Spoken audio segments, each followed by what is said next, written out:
morada y sábila.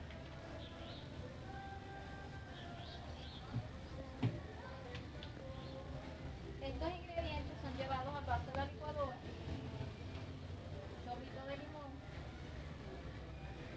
la sábila morada,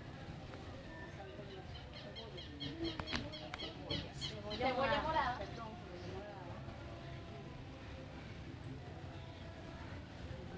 y la penca de la sal.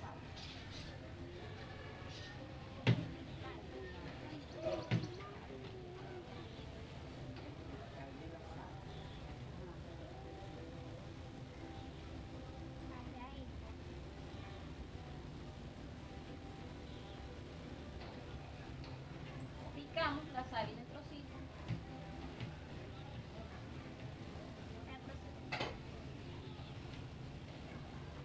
Y la llevamos al vaso. Y como resultado de nuestro remedio casero, nos dará este producto. Tienes que ponértelo en la mano así.